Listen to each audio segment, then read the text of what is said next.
Hello guys, সবাই কেমন আছেন? আজকে দেখাবো কিভাবে একটা শাড়ি কেটে আমি এত সুন্দর একটা গাউন বানিয়ে নিয়েছি। এটা আমার ছোটো বোনের মেহেদির প্রোগ্রামের অনুষ্ঠানে ছিল। আমি সিলেক্ট এই শাড়িটা করেছিলাম। এটা ছিল আপনার একটা চিনন সিল্কের মধ্যে। আমি এখানে ব্লাউজের পোর্শনটা আগে দেখছিলাম, এইটা দিয়ে আমি ওড়নাটা বানাবো। আমি চিন্তা করেছি পুরো শাড়িটা দিয়ে বানাবো। আর শাড়িটাতে ছিল পুরো স্টোন করা। এটা কিন্তু নতুন শাড়ি। এটা হচ্ছে আপনারা যদি এই শাড়িটা চান, এটার অনেকগুলো কালার আছে। পিঙ্ক রোজে গেলে আপনারা পিঙ্ক রোজের পেজটাতে গেলে আপনারা এই শাড়িটা পেয়ে যাবেন।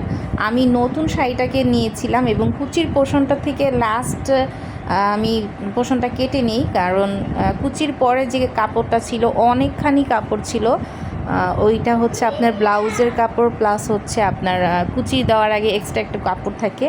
সো ওইটা মিলিয়ে আমি চিন্তা করলাম যে আমার ওড়নাটা বানিয়ে নিব। আর এটা যেহেতু চিনন ফ্যাব্রিকের মধ্যে ছিল, এটা খুবই শাইনিং ছিল। এটা আপনারা গজ কাপড় কোথাও পাবেন না।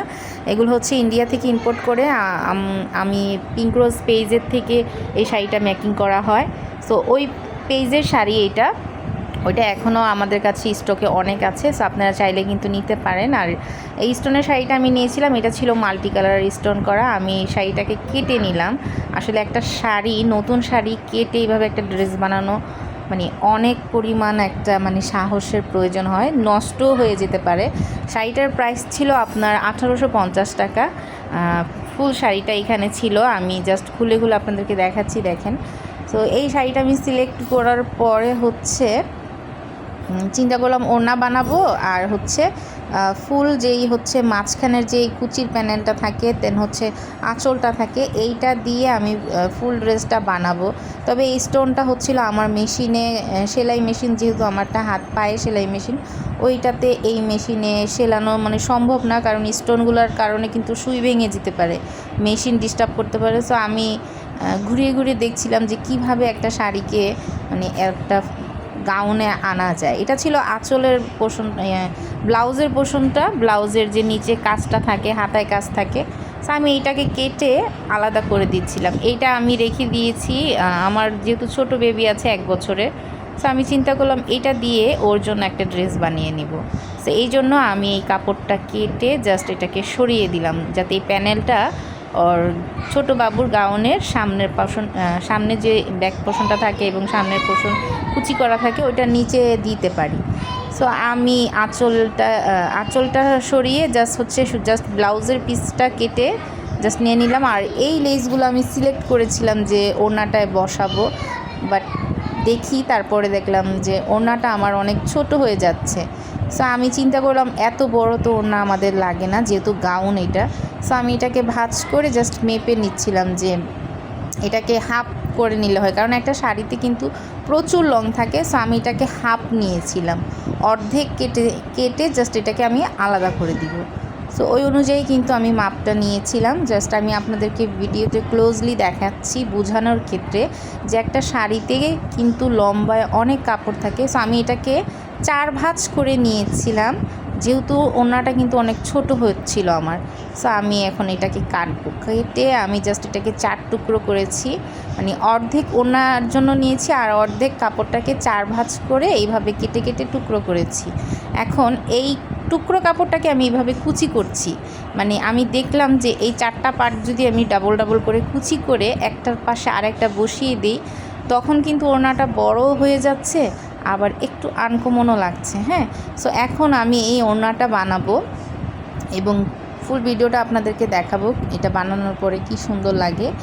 আর এটা সরিয়ে নিয়ে আমি এখন জাস্ট ভিতরের পোর্শনটা নিলাম। এটা হচ্ছিল আপনার আঁচলের পোর্শনটা, এবং নিচে কিন্তু এভাবে চওড়া করে কাজ ছিল। তো আমি চিন্তা করলাম নিচের কাজটা যদি নিচে দেওয়া যায় গাউনের, আর বডিটা যদি উপর থেকে নিয়ে নিই তাহলে কিন্তু গাউনটা হয়ে যাচ্ছে। আর যেটা কুচির পোর্শন ছিল ওইটার থেকে আমি হাতা কেটে নিয়েছিলাম, হাতা কেটে এবং হচ্ছে ব্যাক পোর্শনে দিয়েছিলাম কুচির উপরের পোর্শনটা। আর হচ্ছে যেটা আঁচল ছিল, আঁচলটাকে আমি সিলেক্ট করলাম যে আঁচলটা দিয়ে কুচিটা বানানো হবে। সো আমার ফুল আঁচলটা দিয়ে আমি কুচিটা বানিয়ে নিয়েছিলাম। ওড়নাটা আমি আবার আপনাদেরকে একটু ক্লোজ করে দেখাচ্ছি সুবিধার্থে যে এইভাবে কিন্তু 4টা টুকরা করেছিলাম, ওড়নার অর্ধেক কেটে নিয়েছিলাম। ওড়নাটা যেহেতু অনেক লং হয় আর আমাদের গাউনের সাথে এত লংয়ের প্রয়োজন হয় না, সো দেন আমি এটা রেডি করে ফেলেছি। জাস্ট ওড়নাটা দেখেন, আমি ওই গোল্ডেন লেসটা শুধু ইউজ করেছি, আর কোনো লেস দেই নেই। এটা ছিল আমার ফাইনাল ড্রেসটা। জাস্ট দেখেন কি পরিমাণ সুন্দর হয়েছে ড্রেসটা। জাস্ট ওড়নাটা দেখেন, আমি এই লেসটা কিনেছিলাম মেবি 40 থেকে 45 টাকা গজ পড়েছিল।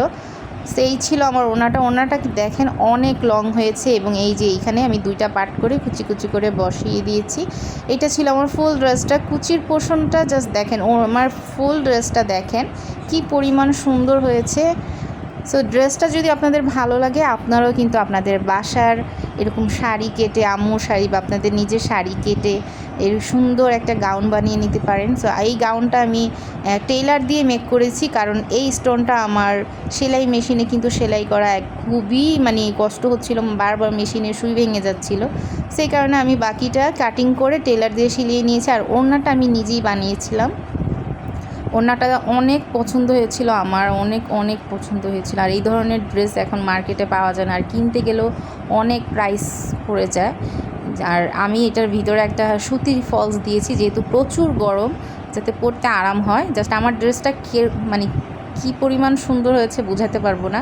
সো আপনাদের ভালো লাগলে অবশ্যই একটা লাইক কমেন্ট করবেন, এবং আপনারাও কিন্তু বাসায় বসে এরকম শাড়ি কেটে অনেক সুন্দর সুন্দর ড্রেস বানিয়ে নিতে পারেন। তাই বলছি, যারা স্টুডেন্ট আপুরা আছেন অবশ্যই মেশিনের কাজটা কিন্তু শিখে নেবেন, কাটিংটাও শিখে নেবেন। এবং ভিডিওতে কিন্তু অনেক সুন্দর করে ইউটিউবে অনেক ভিডিও আছে এই কাটিং শেখানোর, সো এখান থেকে দেখে কিন্তু আপনারা এগুলো বানিয়ে নিতে পারেন। সো আজকের মতো এখানে টাটা।